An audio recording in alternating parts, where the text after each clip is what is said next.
Olá, amigos. Promessa é dívida. Estamos aqui novamente. E agora, para entrarmos de cheio no estudo desse grande escritor, que foi Gustavo Barroso, que eu passei para vocês, inclusive, no último áudio, exatamente a respeito dele, né? A biografia desse grande homem. Então, o que eu quero passar para vocês hoje é começar do começo. Sempre se começa do começo. E o nosso começo, segundo a história oficial, foi o descobrimento do Brasil. Muito bem, nós vamos ver isso agora. Em qualquer site de história, pelo menos a história para as crianças, para os jovens, a gente recebe uma informação de que foi Pedro Álvares Cabral quem descobriu o Brasil, né? Nós temos música sobre isso e tudo. Então nós vamos ver em um dos sites, que é Brasil Escola, da UOL, umas coisas interessantes a respeito de Pedro Álvares Cabral, que pouca gente sabe, ou que pouca gente fala.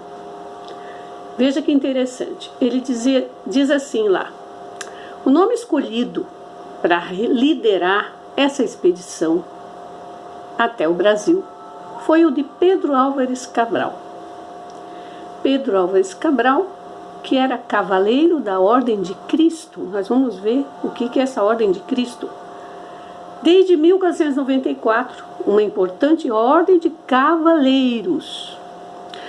Os historiadores não sabem ao certo por que Cabral foi escolhido para ser o líder da expedição. Veja, ninguém sabe por que esse homem foi escolhido para ser o líder da expedição, segundo o site, já que existiam outros navegadores mais experientes do que ele, como Bartolomeu Dias. Então, por aí nós vemos que já houve uma manipulação, não era pelo mérito do navegador, mas por algo mais. Primeiro, ele era um cavaleiro da Ordem de Cristo. Gravem bem isso. Aí outro site, aí na Wikipédia nós vamos encontrar, embora os detalhes da vida de Cabral sejam esparsos, sabe-se que veio de uma família nobre, colocada na província interior e recebeu uma boa educação formal. Então não era um qualquer, era alguém que vinha de uma família nobre, uma família de poder, e era um cavaleiro da Ordem de Cristo. Será que isso influenciou na escolha dele para que viesse até o Brasil, descobrir o Brasil, que na verdade já era conhecido, já sabiam que o Brasil existia? E aí o que acontece? Dizem que não, que vieram buscar uma rota para as Índias por causa do comércio. Não, eles já sabiam. Outros expedicionários, outros navegadores já tinham descoberto o Brasil. Inclusive holandeses, franceses, mas enfim, isso quase não se fala, né?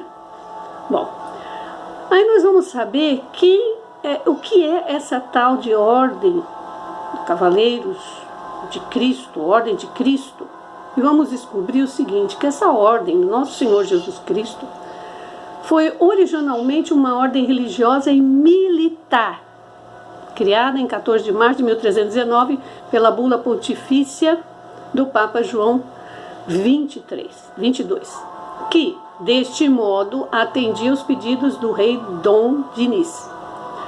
Bom, isso não importa tanto, mas recebeu o nome de Ordem dos Cavaleiros do Nosso Senhor Jesus Cristo, ou Ordem da Milícia do Nosso Senhor Jesus Cristo, e foi herdeira, prestem bem atenção, herdeira das propriedades e privilégios da Ordem do Templo. A Ordem do Templo foi a que deu origem aos Templários, e nós sabemos muito bem que os Templários eram poderosos, tinham muito dinheiro, eles eram os tesoureiros da igreja, e eles eram os responsáveis pelas cruzadas, que nós sabemos que foi um terror, né? Bom, essa é uma parte da história que inclusive vocês vão encontrar detalhes específicos no mistério de Belicena Vilca. Eu sempre falo desse livro, por quê? Porque esse livro é completo.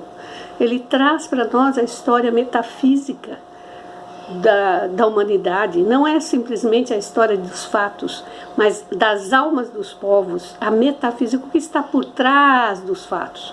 Bom, então nós já vemos que esse navegador, esse comandante, ele não era simplesmente uma pessoa, né, que queria descobrir outras terras, um caminho para as Índias. Não, ele era uma pessoa influente.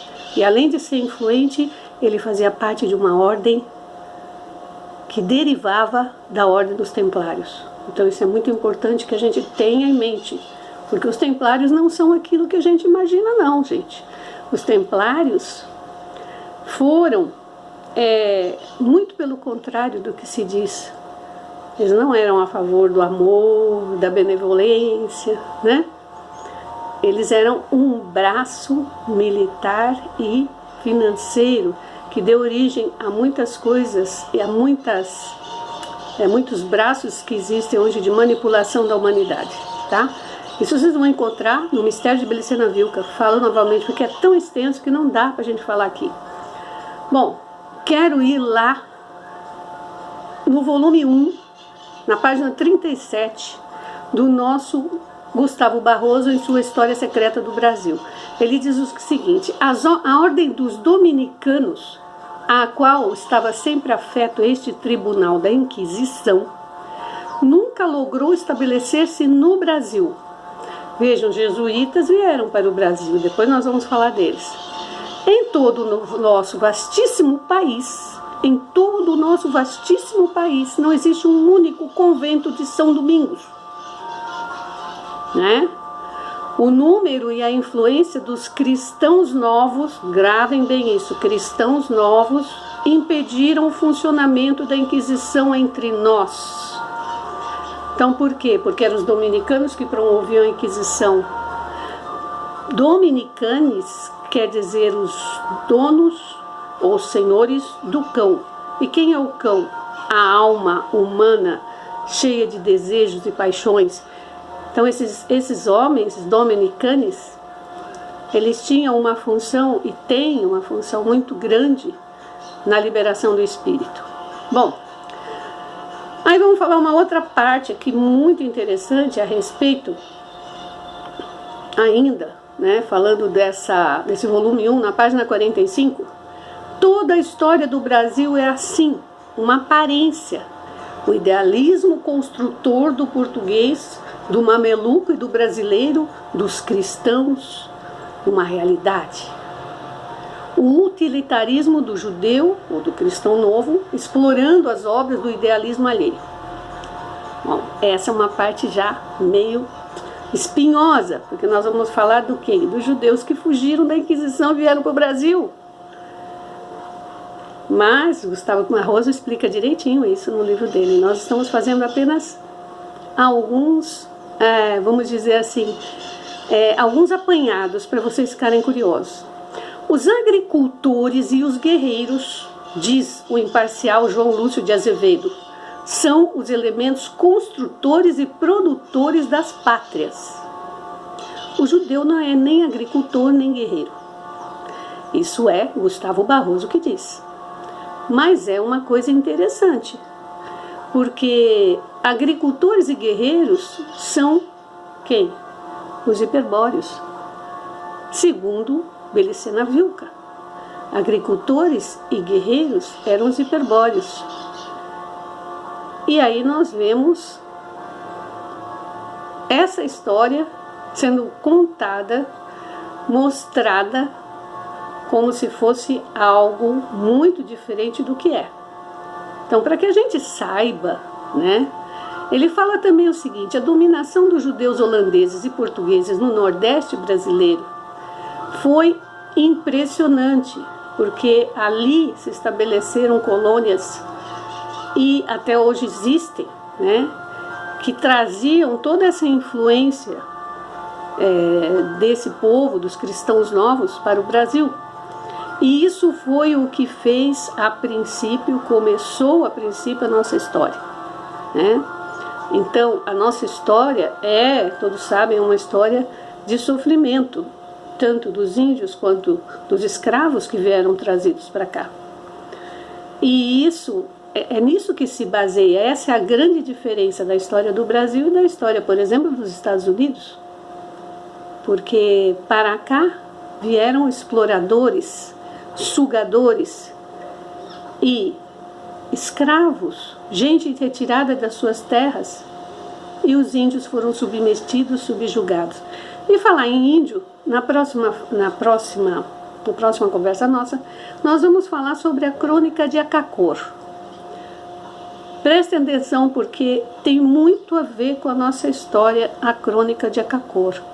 Outro livro também considerado aí pelas Wikipédias da vida como algo fictício, né?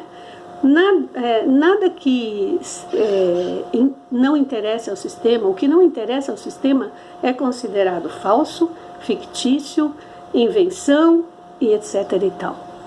Para aqueles que quiserem acreditar na ciência oficial ou na mídia oficial, estejam à vontade. Nós estamos aqui falando de outras coisas.